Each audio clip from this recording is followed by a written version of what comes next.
Eric, how's it going? Pretty good, Leo. How are you doing? Good. How's your summer been? Oh, it's been way busier than I ever thought it would be. Yeah, I know what you mean. So recently you had organized a baseball game for developers in the Lansing area, right? Correct. Yep. That's in addition to all of the other regular event planning that I do week to week. So what other event planning? You got like your demo night. What am I missing? A lot of the tech meetups. I don't organize all of them, but I'm trying to bring all of the organizers together so that there's one place where we can all meet and find out how to get more people engaged in the tech community in Lansing. That's all at Lansing Codes. You organize the organizers, right? Sure. Doesn't always feel like it. Yeah, and as a self-employed person, the benefit of doing like organizing events and building communities is not only can you get feedback on your own work and just get out of the house a little bit, but also, you learn things from others. I think one of the problems with doing any of this like productivity stuff is we always tend to focus on ourselves, but I think part of productivity is also like in a group of people. There's a social aspect to it. And I think like communities and events are a great way to do that. Would you agree? Oh, absolutely. Yeah, and there's so many unique problems, or not problems, but just challenges to face when you start adding in even one other person to any kind of a like work effort or gathering or anything like that. Yeah, I agree. So this year I've been doing quite a bit of conference hopping. So one of my favorite conferences this year was Peers. And luckily I met Jess, the organizer at Peers, and she is with us today to talk a little bit about how she goes about organizing and event planning and building communities. Jess, how you doing? I'm doing great, Leo. Thanks for having me. Go ahead and introduce yourself and Peers and what you do. Sure. My name is Jessica D'Amico. I started PeersConf back in 2013. There was an opportunity within some CMS communities that I'm part of to start a new event. And it was a time within communities, sort of in a LAMP CMS sphere, where there were different tools coming about. And it seemed like an opportunity where we could start an event that was a little bit more focused on people and a little bit less focused on tools and the ideas of making great things on the web and bringing people together. So that's kind of how Peers came about. We just had our 7th event this past April in New Orleans. So we've been in some great cities. And what I love about Peers is that we do development talks, we do business talks. We focus a lot on business and bringing people together who are in the same place in our industry, building software, making websites, creating digital experiences, and try to share the challenges of what that feels like and how we can all do it better together and learn from each other. Yeah, and I like that you've moved like from city to city, so there's like a new experience every time. That's a terrible idea. Never do that.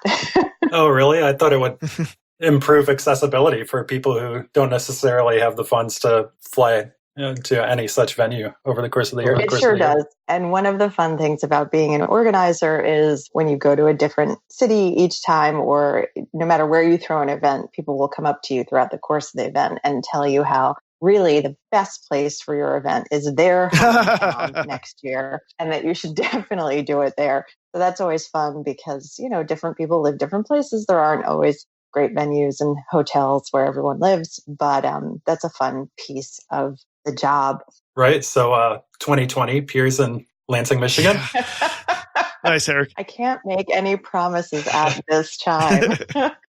But yeah, early on, in terms of building a community, but also recognizing that I was sort of lucky to be part of a community in the early stages of Peers and be trying to grow and expand that community and recognize that people are just as excited about seeing each other and learning from each other. And they frequently use events. And then as we've grown, I think small companies, as they get a little bit bigger, also use events as a chance to bring their people together if they are distributed or working with remote teams. And so events kind of sometimes represent an opportunity for developers and people within the community to sort of have a vacation or have social gatherings, either tacked on to the conference or as part of the conference. And then teams use it as a way to bring people in and get everybody in the same room and do company retreats. So that was just a piece that really appealed to me in the sense of trying to do different cities and give our audience something to look forward to. Yeah, and Pierce is a very people-oriented conference. That's part of why I like it. It's not like, I mean, there's a couple of workshops, but typically it's very oriented on people and organizations and like your company and morale and things like that, which I really enjoy. Do you know approximately how many people attend Peers? Sure, it does vary. So, our sweet spot, I'm always trying to hit about 200 attendees. That doesn't always happen. We were very small this past year, much closer to about, I think, 60 people. We've been up around 150 people. So again, it kind of ranges year to year. And then also sometimes I make the joke that doing an annual event is kind of like getting married each year and asking your family to keep showing up. Life gets in the way for people. And when you are part of a community that is big but not huge, you have to realize that people want to come, but they can't always make it. And so we kind of see different shifts from year to year. What's the benefit to you for organizing the community? What would be the benefit to the organizer to organize an event? There are multiple benefits. For me, I'm an extremely extroverted person and very outgoing. And I'm in different communities where that can sometimes stand out. We have sometimes introverted developer stereotype or personality type sometimes. That's one of the things that I found like startling is like certain entrepreneurial conferences that I'll go to versus the developer conferences I go to. Like the networking can be much more of a challenge for the developer conferences just because the audience tends to be slightly more introverted. Absolutely. And so for me, it's just very natural to be extroverted and talk to people. And it seemed like something that I would be able to do when I kind of stepped up in 2013 and thought about starting this event coming out of other events that I had been to in the past and the idea of tinkering with it and maybe making something that was a little bit different that focused on some things that were important to me. I would say the benefits for an organizer, though, are really vast in that you can build a great network of people. And that goes beyond just knowing people when you are looking to find a solution, but more along the lines for me, again, what makes me happy is the ability to connect people. And so just understanding who is in your community, if there are companies looking to hire, if there are people who need to find extra work, people who sometimes can mutually benefit each other based on perspective or shared experience. There's just so many great things to me that happen when you put people in the same room. Besides the organizer, what are some of the benefits for self-starters to build a community like meetup or event, whether it's paid or free or otherwise? Sure. I think it sort of depends on what your goals are, and maybe different people will go into either starting a community or starting a meetup perhaps with different goals, whether or not you want to establish yourself within a space or try to create sort of an expert. I'm not sure what the right word I'm looking for is, but in other words, if you're trying to develop expertise within a space Thought as leadership. a leader, I kind of hate to say thought leadership, but I think there's also real leadership fair enough. that happens when you stand up in front of people or teach what you've learned, which I think a lot of developer meetups especially are sharing code, sharing ideas, sharing best practices, and so forth. So from the meetup perspective, I think you can have that piece of it. From an event perspective, there's opportunities if you're interested, if organization comes naturally to you, if you like to travel, if you want to try to do things in different cities, if you also want to go beyond your sphere perhaps and try to bring in different groups of people to talk to an audience. All of those things can be benefits. What do you think are some things you've noticed that have indicated to you how healthy that, for instance, the Peers community is? I tell everyone that I approach to speak at Peers that we have absolutely the best community, and I believe it with all my heart. I think that not only is the Peers community full of hardworking people who care tremendously about the products and the solutions and the businesses that they build, I see how much they care about each other. And whether that looks like, again, sharing learning or hopping on Slack and sharing code or answering questions or being able to serve as a reference point or a connection. From the very beginning, people have always gone home from Peers and done business together. They sort of follow up with each other and stay in touch. They build apps together. And that connection and those people who care about each other and care about our speakers and are generous with their time and their information is really special. I think our speakers feel it. They follow up with me and let me know that they had a great time. We tend to ask them to stay for the whole conference and be involved and get to know members of our community. And that feels different on both sides, I think, as well. Our audience doesn't love it when speakers appear on our stage and then kind of dash off to their next great thing. But the flip side is that our speakers always tell me later how much they enjoyed getting to know members of the community and expanding their own business network and hearing what people in our community are doing or watching as their businesses scale. I like to think that there's potential for investment and what you can receive on both ends of that equation. How do you recruit speakers for your events? Great question. I try to do it multiple ways, mostly by paying attention online to who's talking about what. And Twitter is a great source of that for me. Also paying attention to other events that I feel are either similar or in line with what we're trying to achieve at Peers, or also just in line with topics we're trying to cover and see who's doing what. We have in the past done larger call for proposal, CFP, call for proposal reviews, and had interesting blind processes for that, which has been great. Sometimes it's just invite only based on a list that I'm always gathering of targets that I think would be great for our community. So it's a little bit of a complicated approach. Okay. So you kind of use different sources for that. How do you go about getting like sponsors or volunteers or backers? That's mostly just outreach and building relationships and asking for it.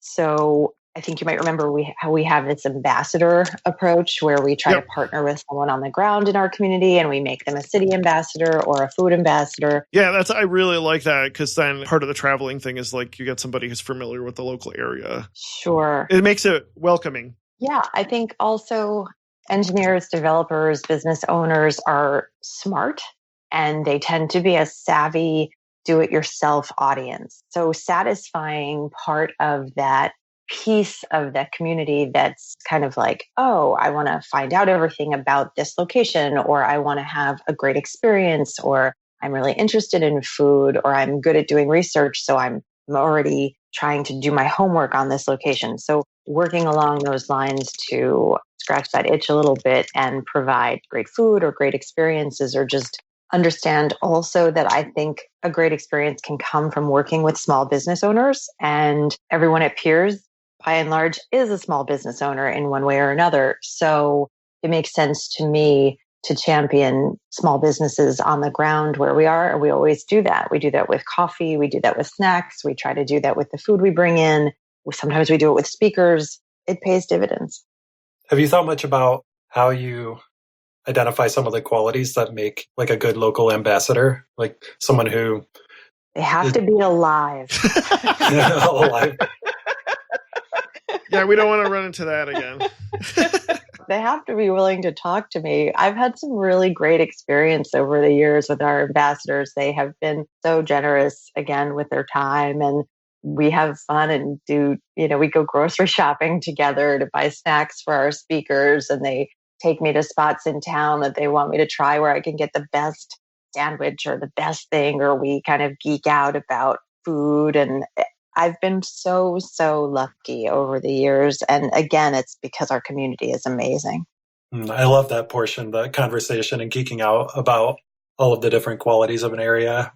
My struggle is when it comes time to actually ask for money or sponsorship or ask someone to commit some time.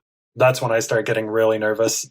It's important to try, if you can, to depersonalize it a little bit in the context that this is tricky too, right? Because you're not the only one. And so that is both helpful in saying, oh, I'm not the only one asking for money. Great.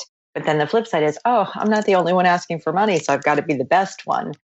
I think, like everything else, sometimes in life, the more professional you can be about it, the more you can make a use case for why supporting a community or showing up at an event is good for business, is something that's going to help your cause.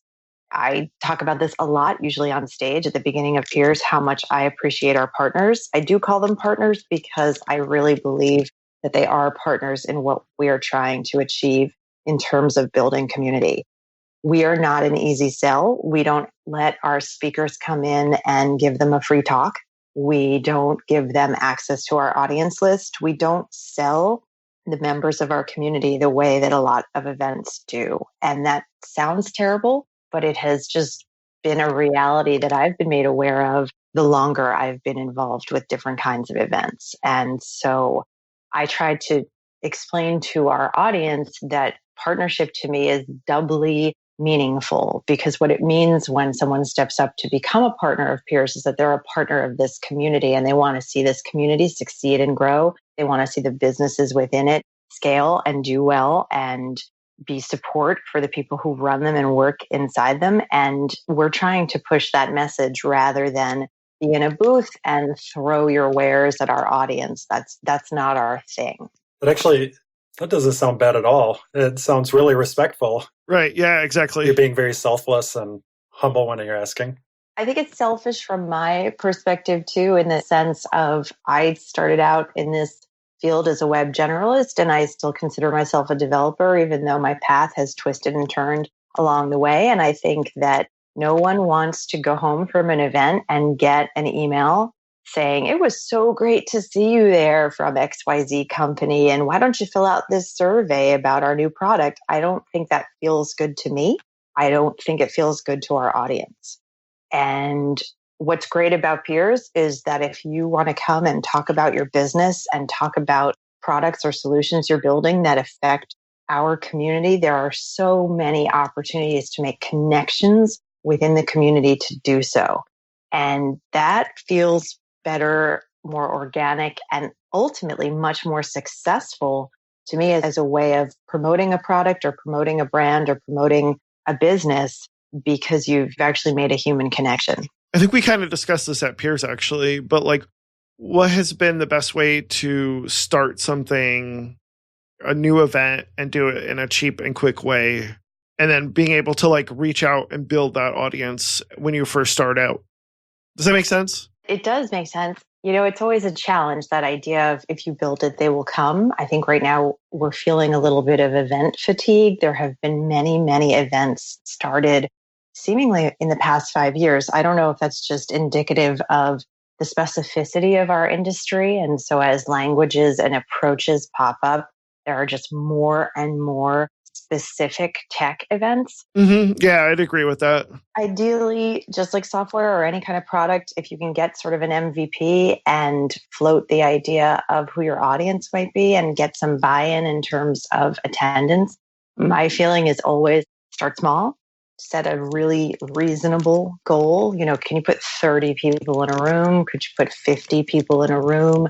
Could it be on a Saturday if your community supports something that needs to be outside of work hours? Could you partner with a local business that has a conference room and get space for free in exchange for thanking them profusely for the use of that conference room? You know, ways to kind of save money while you're testing your audience. And that's important because the challenge isn't always that first small event. Actually, those are usually pretty easy to put together.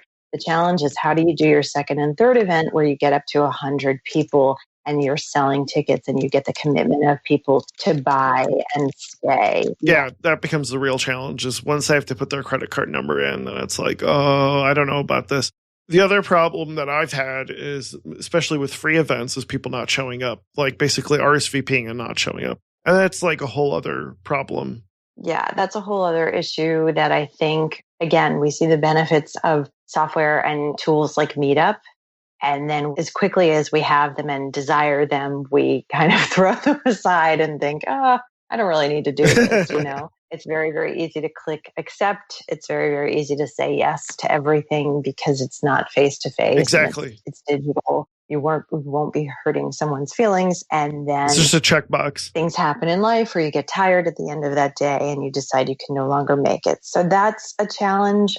We talk about this. I volunteer with local organizations and DC Women Who Code and things like that. And there's always sometimes talk about, should you charge $5 for an event just to have a local commitment? Is it better to have 20 or even 10 engaged people in the room than it is to have 100 if 75% are no-shows? Right. Or they're just there for the free pizza. Sure. And I think there's room for that across the board or other ways to gauge interest. Certainly if you're allowing your community as to be part of a meetup that tests the waters on talks and allows people to present and lets people find their feet in terms of sharing, I think you're going to have much better engagement, much better attendance numbers if people feel that they're contributing value to the group and that their ideas are welcome. That's something that they're probably going to prioritize if they feel like they're getting something good out of it. And it's rarely the free pizza. So were there some specific things that you had in mind when you mentioned finding ways to get them to contribute to the group? So I think if we're talking from a smaller meetup scale, it's sourcing your audience for ideas and contributions because that tends to get people excited and maybe making sure that you are, I'm doing air quotes, following up and keeping in touch with people and just doing a lot of outreach where you're asking, what are you working on? Are there ways we could work this in? Sort of right around the time that I started Peers, or maybe even a little before it, I was doing events with our local Expression Engine meetup. And so trying to do outreach within the people in that community to say, what are ways we can put meetups together tied to this software that we all use? Could we do a site review where we break down how a site was built and how we could rebuild it better? Or could we find people who are doing interesting new things and they want to talk about them? Sometimes people just need a little prodding. Saying those sorts of things made me think of something that I don't know if this is for sure going to consistently help with getting people to contribute to a group when they're there. But something that has stood out to me about a couple of the events that I've been to this year have been when the speaker is actually sitting down and at the same level as everyone else in the audience. It's had this strange, subtle feel of like a fireside chat, and everyone has just kind of felt more talkative and comfortable just participating in a conversation instead of listening to someone else talk in front of them or talk at them. That's really interesting. There's a power dynamic at play. There's something that you can sort of understand when you're either on a stage or even when there's just something simple like a podium, it sort of transfers expertise in a way that sitting in a circle doesn't. So I think those deliberate kinds of choices about how you bring people to the group, how they treat the group when they are presenting are all extremely important. Again, I think sometimes you can put together groups where the focus is not on a single speaker, but more on the group dynamic. And so maybe it's quarterly, especially if you're doing meetups that are tied to business owners, tied to freelancers or armies of one or small companies. Quarterly, let's bring everybody together and let's talk about the challenges we're facing with growth. Do you have remote employees and are you dealing with interstate tax and health and other kinds of issues that are challenges for every small business seemingly on the planet? Are you having a really hard time sourcing new hires or vendors or freelancers, people that you want to put together? I think there's lots of other fun ways to also connect people. You could do sort of speed dating or say, would you be interested in being part of a kind of meet and greet for hiring or making connections of complementary skill sets if we did that, say, twice a year? I think there are people who can find their needs being met in a larger group that maybe they can't come monthly, but they would be willing to come 2 or 3 times a year. And something I'm picking up on too as we talk about this is variety. I'm trying different things and then eventually finding out what happens when you have one format of event versus a different kind. Yeah, that's really helpful too. And I struggle with that sometimes in the sense of a single track event when you're doing a larger conference versus a multi-track event and How do you meet the needs of people whose skill sets are at different levels? How do you satisfy, wider swaths of your audience versus what does it feel like when the entire group sits in a room and experiences a talk together, and how that communal shared experience in the moment can actually be so strong and so effective. Thanks for all those tips. We already talked a little bit about free versus asking people to put in a little bit of money. Do you have other ideas for making events more accessible to a wider audience? I think the biggest thing is that we all take for granted that when we speak, people listen. But the flip side is we stop listening to others very, very quickly. Mm-hmm. Again, I've stumbled over the years with repeating my message enough and making sure that I'm getting it out enough, imagining that people are actually listening when they're not. And so in terms of accessible events, beyond sort of, I'm going to take the physical accessibility out of the way. So if you say, okay, I'm going to have a physically accessible venue, I'm going to be in a place that people can get to easily, I'm going to be in a place that's comfortable for a variety of people, and then take it into this sense of how can I reach broader or different audiences? Again, for me, that ties to paying attention, being aware of communities you might not have been aware of, podcasts, networking groups, even just small groups that are talking on Twitter or sometimes doing little tweet chats or things like that, and just reaching out to those people and saying, hey, you might not know we exist. We're over here. Can you help share our message? Can you help amplify what we're trying to do by retweeting us once in a while or by sharing us with your group? I know for the local tech communities, we always try to reach out to the leadership when we go to a new city, offer discounts to groups that may be underrepresented in tech and also in the business world, and ask them if they have people that couldn't ordinarily come to Peers, but they think would be a great fit. Let's throw some free tickets their way. Let's give them some discounts. So trying to get more people in the room, sometimes you have to be creative. I really like that. Going back to like feeling selfish, like I always feel like, hey, could you retweet this? Could you share this online for me? I always feel a bit guilty with that. And I think, like you said, depersonalization helps. Depersonalization helps, but also I want to say to communities that may not be feeling like they're seen, I'm seeing you. And I want you to be at Peers because I think everybody should be at Peers because I think our community is the bestest and our speakers are fantastic. But nothing would make me happier than having a more diverse group of people in our audience. So if I can do my part to reach out to the leaders of groups and say, I'm aware of your group and I would love to have you here. Are there ways we can work together to make it happen? Are there ways I can help you bring people? Are there ways you can help me spread, awareness? I think that's okay. Yeah. So I'm in total agreement. I really appreciate all of those answers. It's something that I think about a lot.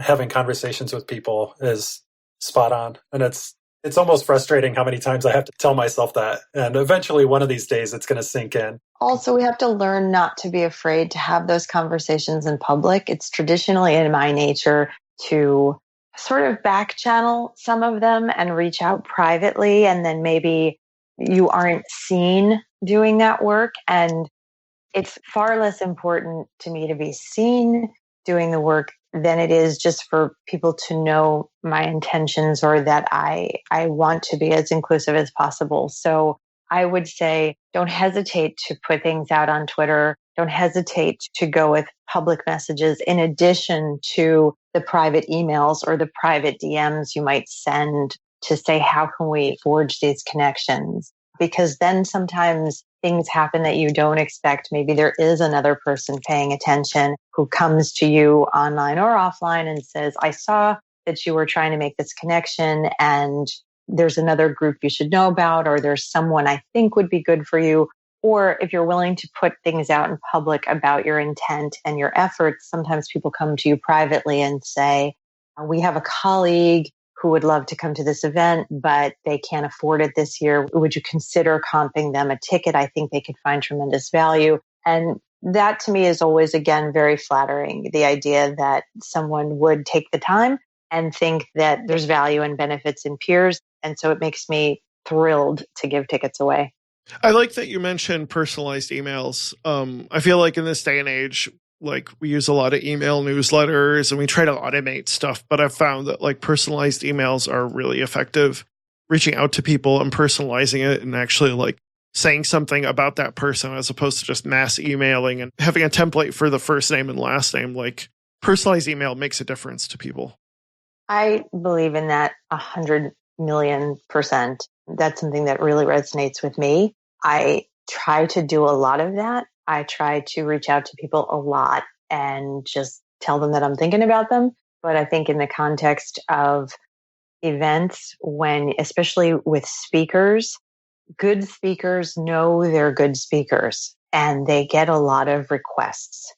And two things that I always try to do when I'm reaching out to a new speaker who I desperately want to bring to my audience is help them understand that I value their time, but I know who they are and I've done my homework and the reasons that they would be a good fit, but also about our community and that we as a group are different and welcoming. And that's why they should speak again, so much more so. So I would say absolutely personal emails. I don't think there's a person on the planet that isn't, or maybe there are, but many, many people are happy to receive something that shows that the sender took a little bit of time to think about them.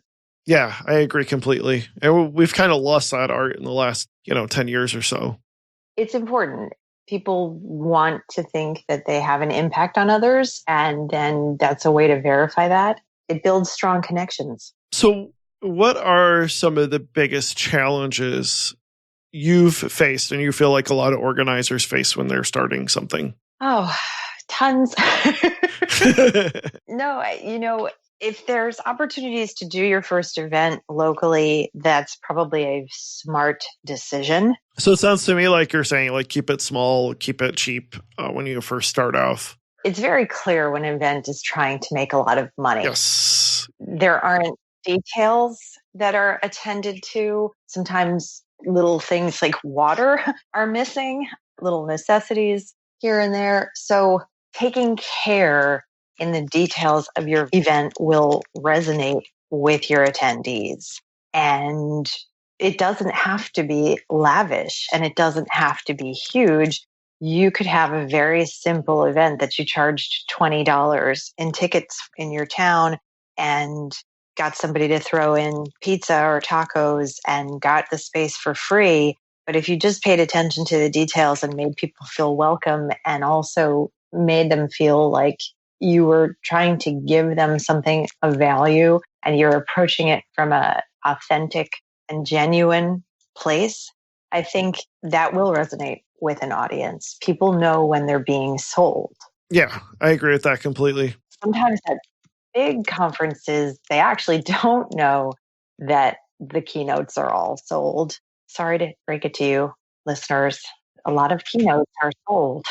It's disappointing to me and you. So, but people are smart, especially people who do what we do. Yeah, I've been to one conference. Actually, they kind of travel around, but like one of the problems I run into, and this is what I like about Peers and like MicroConf and other ones, but some of these conferences, it's basically just people go there because their employers pay them to go there and it's a day off of work. And like, that's the most disappointing conference for me is when there's nobody there who wants to be there and actually feels like they're getting something out of it. It's just, the company is basically paying for it and everybody that speaks at it is basically not really being helpful, but more selling their product, like you said. And it feels almost like boilerplate, like, okay, we have this talk, then this talk, then this talk. And it's like, but there's no real substance there. And I feel like those conferences, as somebody who's self-employed, is just like a complete waste of time. Like you said, you have to be welcoming and you have to actually provide value to the attendees rather than just being like, letting speakers talk about stuff that nobody cares about. That touches on a really important point for me personally with Peers, and part of the motivation for starting it, but also for providing value, is that I was coming to the table as a self-employed person. And I was coming to the table as a business owner who was aware that my time away from my business was a double loss in attending an event. Exactly. Because I wasn't doing any work and I was spending a lot of money to attend event. And so I've always approached my events from that perspective. I feel very compelled to provide value to my audience. I want them to go home having learned something. And as the years have gone by, that has become a little bit more blurry because I believe so strongly that there are business lessons and there are business boons and tremendous value in the people we meet and the connections we make. So sometimes to me, providing that value doesn't always take the form of a code workshop or learning about new software. Sometimes I'm hoping people can understand that there is tremendous value in being able to sit down with someone whose company looked like what your company looked like 2 to 3 years ago. And now it looks like something different, and hearing how they dealt with that transition and what it can mean for you. How do you handle things when they go wrong, like last minute cancellation or like flight delays or technical mishaps? I know like Peers doesn't do video recordings, but I've definitely run into issues where like video recording doesn't go wrong for some of my meetups. How do you handle some of that stuff? Generally with a lot of gin.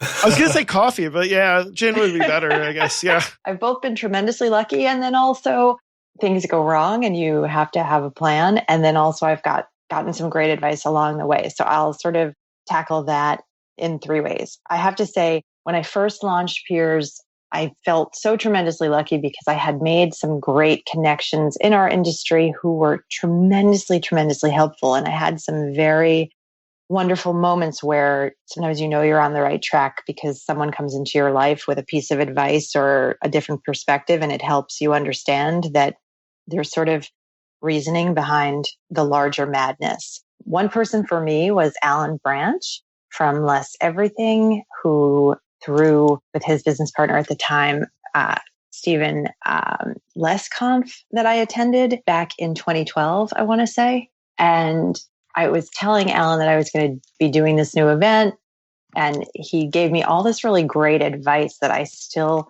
think about and am grateful for to this day. So things that I hadn't thought about when you throw an event and there's many people and there's many working pieces. Small caveat to say, if you do the kind of event where you pick a venue that provides everything, there's a lot of logistics that goes away. And so for some people, they'll always choose to do that type of event. They'll want to do it in a hotel because the hotel will have catering and the hotel will have video services and the hotel will have coffee.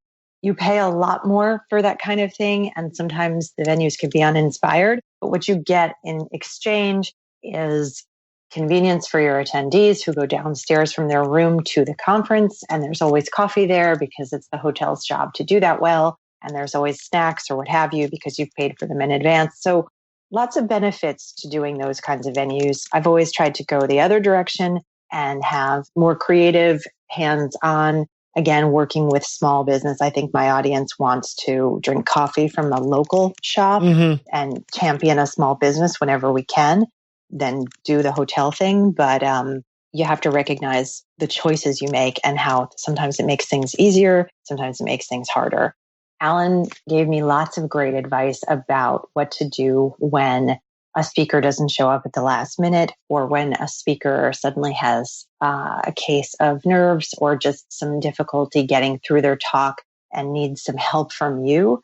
So things like maybe having a backup speaker in the can, or having someone in your audience that is smart and fun and can present at a moment's notice. If you've got an audience member like that, cherish them and do everything you can to support them.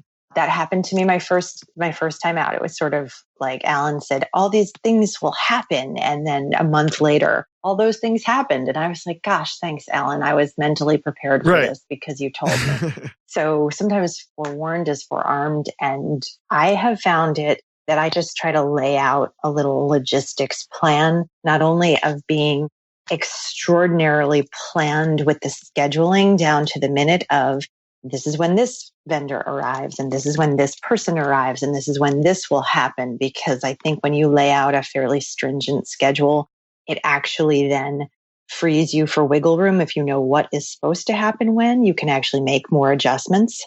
I have gotten in trouble sometimes, though, for switching my speakers at the last minute if I think they'll work better in a different slot or if we've had to make adjustments and then people have not liked that. So the speakers haven't liked that, or the audience?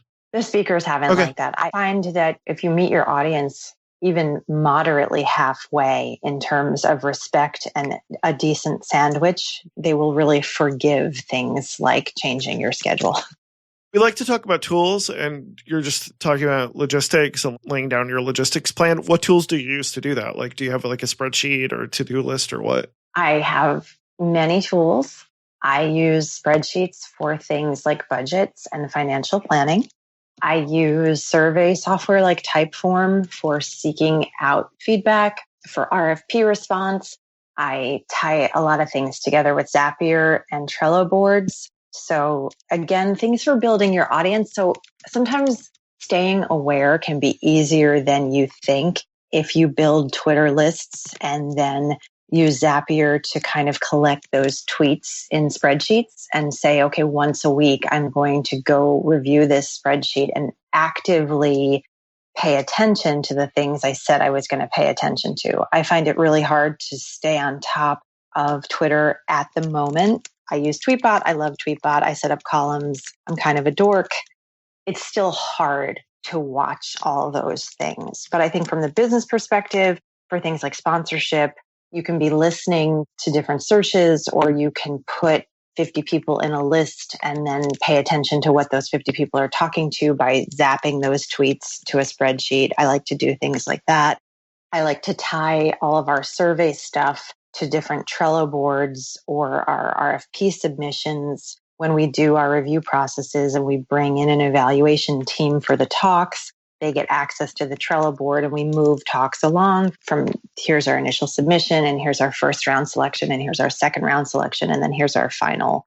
These people made it, for things like venues and getting other people's help in building a travel guide and ultimately building out parts of your website. I like Trello to sort of source. I keep master speaker goal lists. I keep venue boards, things like that, all in Trello. We should definitely talk sometime about the tools you use, because I'm really interested in how you take advantage of Twitter, because Twitter to me has always been a big challenge, either not getting sucked into it, but also like using it to its advantage. I still love Twitter. Again, it's curated, right? Like you control in an extent what you see when you use a tool and by whom you follow. So for me, I try to use it as a place that builds my awareness from a work perspective, from a conference perspective, but also just from a human perspective. I like to follow a lot of people who are talking about music and art and things I wouldn't have perhaps known about anyway, and then just sort of expand myself as a human. But I think listening to things on Twitter, finding ways to be engaged, and then for me also making sure it's not too exclusively markety, that I don't want everything I tweet to be coming out of buffer and seeming like it's corporate scheduled. I think one of the ways Twitter feels the best to people is when there is that spontaneous engagement or that personalization of back and forth. So I like to listen a lot for things like retweeting, but also just to be thinking about who's talking to whom in groups that I should be paying attention to, and then spending a little time on Twitter when you can to actually connect with other people. Yeah, you had mentioned that people know when they're being sold, and I think people have become wise to the hashtags. And so they start seeing one too many and they will just start scrolling right past those tweets. They want that. Oh, sorry, go ahead. I'm like a hashtag dork in real life. And so I put hashtags in my notes to people in my Slack and everything because I just, yeah. True. I suppose there's a lot of context that goes with it because there are definitely some that just, you can't not put the hashtag as well. Other tools we didn't talk about too, in the sense of, again, awareness and building your own awareness. So different Slack communities and being part of different Slack communities and finding the balance between engagement versus marketing. I don't like to come into Slack communities and heavily market peers, but I will set up my identity within multiple Slack communities as the founder and curator of peers, so that maybe if somebody does click on my bio and they're compelled to sort of think, gee, I haven't heard of this, I can click and find out on the website, making sure you're trying to put information about yourself out in different ways. I belong to a lot of women in technology Slack groups, both sort of locally targeted in the DC area, but also nationally. So those kinds of Slack groups tend to have channels about conferences, about speaking. There are lots and lots of people now who have decided that speaking, some rightly so, is a great accelerator for their career or a great vantage point from which to share expertise, and that will also help their career. So there's a lot of interest in speaking, and people will then reach out to you and want to know more about your event or want to know more about becoming a speaker. I try to volunteer again within communities where people are starting out by offering to review and listen to talks. So if you are someone who's finding their feet as a speaker, I will do a run through of your talk with you and give you some feedback. I will work on an abstract with you and help you plan an outline for what your talk could look like. Those things, again, probably happen more behind the scenes than they should. I should probably share more of that than I do. Again, sometimes I've struggled with that part of it. The public piece is not always in my nature. Are there any other sorts of surprises that have come up that maybe you couldn't anticipate? You had joked about, when do things go wrong with technology? I thought we had broken my laptop that we were using to present something once because it went black while the presentation was being run off it. And I was thinking, I really need my laptop today. Please don't die on me. Things go wrong. And the way to handle them generally is to try to have a good sense and plan in the beginning for what things look like when they go right, to have had conversations with your venue people about how they handle it when things go wrong. I am a big proponent of our code of conduct and making sure that everybody feels good and safe and welcome at Peers. And so I talk about that with my venue. I meet with security teams. I talk to them about the realities of what it will look like if we have to ask someone to leave our event. I have never had to do that, but I take it seriously that we have a conversation regarding security with the people whose job it is to provide security. I think it's really tricky. I don't think anyone has 100% the right plan in place, especially with a small event. So I would say two things happened recently that I didn't expect at my last Peers. A very good friend of mine was ill at the conference. And so that's beyond the conference, right? It's outside of the event. But they didn't want to let me know at the time that they weren't feeling well and needed medical help, and they sought it on their own. I found out later and wished that could have been something that I knew about or maybe was able to provide support for in the moment, because I really care about this person. So I think that made me realize that while I have a plan for a lot of things with regard to vendors, things like Instacart and Postmates and all the delivery services that our tech industry is building to make everyone's life easier, make throwing events easier. But not having a plan in place for who can step in, who can maybe act as a momentary MC if needed, who is comfortable enough or casual enough to get up on stage and fill a 10-minute gap should something go wrong and take you and a few other key people out of the room for a moment. Thinking about your approach to things as they go wrong. I think I was looking at that from a purely logistical aspect of the event and not necessarily an emotional or other kinds of things going wrong scenario. Yeah, a lot of those are definitely the sorts of things that you don't want people winging. Well, and the thing too is that we like to fool ourselves by thinking we're in control or that we can have a plan for everything, and we absolutely can't. But my approach is to try to think about everything that could possibly go wrong and how I would handle it. Because if you think about 90 things that could go wrong and you come up with a way to handle it, the 5 things that do go wrong will probably throw you less, because even if you didn't plan for them, you feel like you have good backup for some things. And so you're just calmer. So before we close out, who do you recommend to follow, like on Twitter or books or podcasts or blogs that you'd recommend that helped you get started organizing an event and building a community?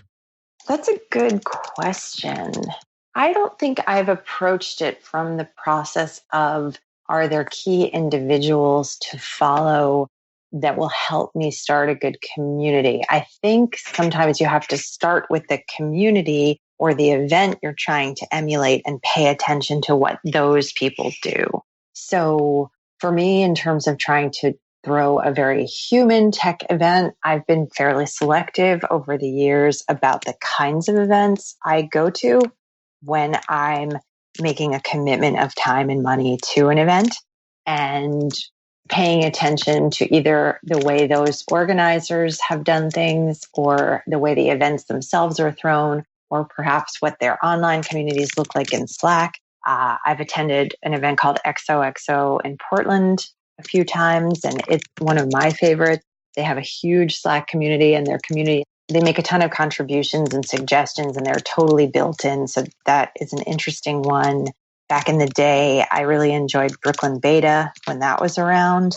It no longer exists as an event, but I think it has a lot of models of sort of how to approach big picture things that we address in our industries and ways to kind of thrill your audience.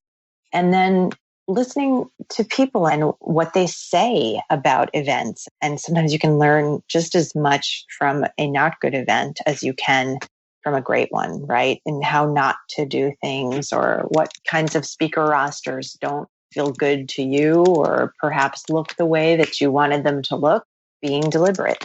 Thank you for sharing that. Kind of like that it wasn't very specific, because a lot of people won't necessarily mesh up with a book or a podcast or blog. Like I agree, there's not a one true answer for everyone. Sure. I mean, it's also going to be very, very different if you're throwing like an independent JavaScript conference versus an O'Reilly event, right? Like one thing is huge sponsorship and corporate branding and a ton of team money and time behind it. The other thing is probably what's happening on the nights and weekends for a small team of 3 people. So I think the audience understands that. And I think as organizers, we have to understand how the approach can be different and what you can be forgiven for and what you can't. And then people find their own way. I've been lucky to be part of a small organizer group on Slack that I've really enjoyed, because we all get to commiserate with each other about funny things that go wrong or funny parts of the process. So then you feel good because you think, oh, I'm not the only one who maybe isn't getting it right all the time. Everybody else is talking about the same stuff.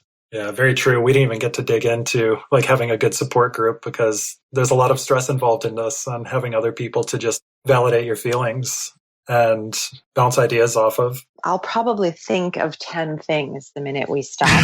So over the course of the next few days, I can send some other ideas about resources online.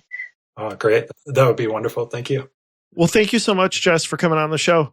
Oh, it's been a pleasure. Thanks for having me. It was really nice meeting you. You too. If people want to reach out to us, we're on Twitter at OKProductive, as well as Instagram and Facebook. Hope everybody has a great Labor Day weekend, and we will talk to you later. Bye.